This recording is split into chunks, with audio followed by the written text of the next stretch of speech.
जय मसीह की। Praise the lord everyone. प्रभु यीशु के मधुर और मीठे नाम में शालोम। मेरे प्यारे सियोन के यात्रियों, कैसे हैं आप सब? उम्मीद करती हूँ प्रभु यीशु की दया से सब भले चंगे होंगे। आइए मैं आज आपको सियोन के सफ़र में ले चलती हूँ, जहाँ आज मैं आपको बाइबल से एक ऐसे रोगी के बारे में बताऊंगी जिसने किस तरीके से प्रभु से अपनी चंगाई प्राप्त की। चलिए प्रभु यीशु के नाम से शुरू करते हैं आज के सफ़र को, जहाँ पवित्र आत्मा हमारी अगुवाई करेंगे। टॉपिक है 38 साल के रोगी की जुबानी। यरूशलेम के बैतसैदा के कुंड के पास लिए चंगाई पाने की आस मैं घसीट घसीट कर उस कुंड तक जाता। मुझसे पहले कोई ना कोई उस कुंड में उतर जाता। बैतसैदा कुंड की खासियत थी ये, तय वक्त पर पानी हिलाते थे फरिश्ते। जो पहले उस कुंड में उतर जाता वो पानी के छूते ही शिफा था पाता। मैं एक शख्स हूँ जो 38 साल से हूँ बीमार। हाथों और पैरों से मैं हूँ लाचार। कोई नहीं है मेरे साथ, मेरे घर वाले भी हो गए मुझसे बेजार। मेरे चारों तरफ कई प्रकार के थे रोगी, उनके पास उनकी सहायता करने को थे सहयोगी। कुछ तो वहाँ पानी हिलते ही पहले पहुँच जाते थे और चंगाई पाकर खुशी खुशी अपने घर लौट जाते थे। मैं 38 साल से इस कुंड में शिफा पाने की लेके आस घसीटता रहता हूँ, लेके अपना अधमरा विश्वास कि एक दिन मैं भी शिफा पा जाऊंगा। उस दिन अपने पैरों से चलकर अपने घर को चला जाऊंगा। कई मौसम कई साल बीत गए, कितने मेरे बाद आए और अपनी बीमारी से जीत गए। उनके चंगा होने से कभी मुझ में आस आई, कभी खुद की लाचारी से मुझ में जीते जी भी ना सांस आई। मैं हर बार अपने तरफ से पूरी कोशिश था करता, घसीट घसीट कर उस कुंड की तरफ तेजी से था बढ़ता, पर मुझसे पहले हर बार ऐसा ही हो जाता। दूसरा रोगी उस कुंड में उतर कर चंगा हो जाता। मैं हर बार अपने मन को ये समझाता और देता आस, मदद करने वाले लोग हैं उनके पास, इसलिए वो मुझसे पहले हैं उस कुंड तक पहुंचाए जाते और चंगा होकर अपने अपने घर को चले जाते। 38 साल जिंदगी के बीमारी में गुजार देना नहीं होता है कम। बीमारी से ज़्यादा दर्दनाक है अपनों के द्वारा छोड़ देने का गम। मैं भी कभी कभी निराश हो जाता हूँ देखकर खुद के हालात, पर कोई नहीं मेरा अपना जिससे करूँ शिकायत। कुछ लोग मुझ पर तरस थे खाते, कुछ मुझे यहाँ 38 साल से देखकर मुँह थे बनाते। कुछ तो मुझे तुच्छ जान के मेरा उड़ाते थे उपहास, तब मुझे मेरी बेबसी और लाचारी का होता था एहसास। मैंने भी ठान लिया था कि मैं बदलूंगा अपना इतिहास, नहीं छोड़ूंगा मैं विश्वास और करता रहूंगा लगातार प्रयास। दिन पर दिन साल पर साल लगातार गुजर रहे थे। इन 38 साल में मैंने क्या क्या न रंजो गम सहे थे। एक दिन इस कुंड में एक नौजवान शख्स था आया, उसके चेहरे में एक नूर था छाया। आफताब से ज़्यादा चमकदार था उसका चेहरा, समय भी उसको निहारने को गया था ठहरा। वो सबको छोड़ मेरे पास चलकर आया, जैसे 99 को छोड़ वो एक भेड़ को ढूंढने निकल आया। उसने आकर मुझसे पूछा, क्या तू चंगा होना चाहता है? मैंने उससे कहा, मैं अकेला असहाय हूँ, मुझसे पहले कोई ना कोई कुंड में है उतर जाता। उसने मेरे लाचारी भरे 38 साल के बहे उन गमों के आंसुओं को देखा। भले ही लोगों और खुद के घर वालों ने किया था मुझे अनदेखा। उसने मेरे हालातों पर तरस खाया, मुझे दे दे चंगाई, उसको है यही भाया। यीशु ने मुझसे कहा, उठ अपनी खाट उठा और चल। मैं नहीं जानता था, ये सुनते ही मेरे मरे से शरीर में आ गया ऐसा बल। मैं बिना सहारे उठकर खड़ा हो गया। इतने सालों की बीमारी का गम फना हो गया।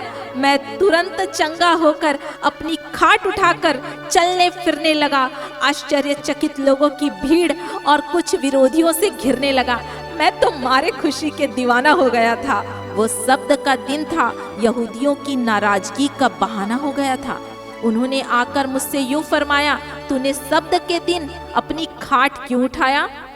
मैंने भी उन्हें कह दिया, जिसने मुझे चंगा किया था ये था उसका फरमान। मैंने उसकी बात मानी, उठा लिया खाट, नहीं किया उसका अपमान। इतने सालों तक जब मैं शब्द के दिन भी बीमार था, उनको मेरा तड़पना न दिखाई पड़ा। आज मैं चंगा होकर खाट लिए खड़ा हूँ, ये उनको रिसाई पड़ा। सच कहूँ तो मैं अपने उस चंगाई देने वाले को नहीं था जानता, पर मैं डरता था और यहूदियों की बातें था मानता। एक दिन हैकल में मैं उस नूरानी चेहरे वाले से मिला जिसने मुझे दी थी चंगाई। उसने मुझे देखा और कहा, तू चंगा हो गया और पाप ना करना, ये बातें मुझे समझाई। यीशु ने मुझे चंगा किया।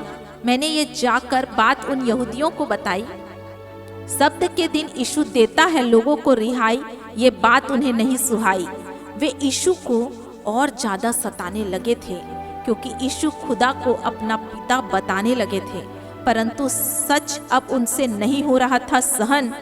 मैं और मेरा पिता एक हैं, ये था यीशु का कथन जो देता था उनको चुभन। और वे साजिशें रचकर यीशु को मरवाना चाहते थे, पर यीशु हर एक गरीब, लाचार, कमजोर, असहाय को बचाना चाहते थे। यीशु में कोई ऐप खोजने पर भी वे नहीं पाते थे। वो खुद को खुदा का बेटा है कहता, ये कहकर उस पर दोष लगाते थे। मैं 38 साल का रोगी आज इस पूरे वाक्य से बताना चाहता हूँ कि यीशु ही एकमात्र उद्धारकर्ता और चंगाई देने वाला, हमारे गुनाहों का बोझ अपने ऊपर लेने वाला, तुम्हारे सबब खुद को सूली पर कुर्बान करने वाला।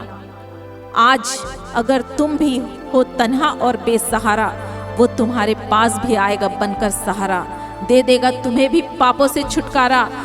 उस दिन नहीं होगा जीवन का निस्तारा। यीशु ही है खुदा का बेटा, शब्द का प्रभु।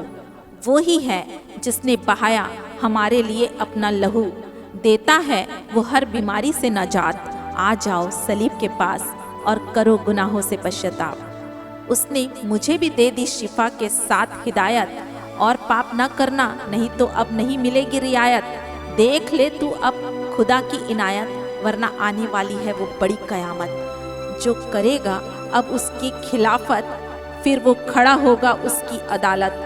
जो मानेगा गुनाह, तौबा करेगा, वो पाएगा हिफाजत। और सुन लो, दिन आखिरी है, ये है आखिरी बशारत।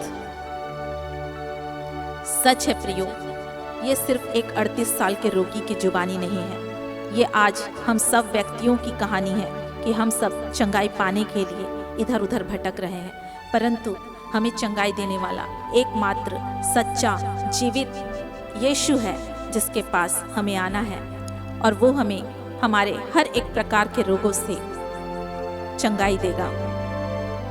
आशा करती हूँ आज इस सियोन के सफ़र में आपको बहुत कुछ सीखने मिला होगा। इसके लिए मैं प्रभु का धन्यवाद देती हूँ। सारी महिमा मेरे प्रभु को मिले। अब विदा लेती हूँ। प्रभु के नाम से जल्दी मिलेंगे एक नए प्रभु के संदेश के साथ, एक नए सियोन के सफ़र में। जय मसीह की।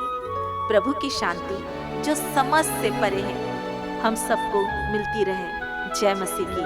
अगर इस संदेश ने आपको छुआ होगा या पवित्र आत्मा ने आपसे बातें की होगी, तो इसे सिर्फ आप अपने तक सीमित मत रखिए, क्योंकि सच में प्यारो, तौबा ना करने और मन नहीं फिराने से हम सब उस आग और गंधक की झील का शिकार हो जाएंगे, जो हमारे लिए कभी बनाई ही नहीं गई थी। हमें तो हमारा प्रभु चाहता है कि वो अपने साथ उस अनंत जीवन में ले जाए जिसका उसने वायदा किया है। इसलिए इस संदेश को ऐसे और भी लोगों तक फैलाएं जो शायद उस नरक की आग की तरफ जा रहे हैं, उनको बचाएं। इस टॉपिक को और लोगों के साथ ज़्यादा से ज़्यादा शेयर करें, लाइक करें और इस चैनल को सब्सक्राइब करें, ताकि आने वाले समय में आपको और भी ऐसे ही प्रभु के संदेश मिलते रहें। जय मसीह की।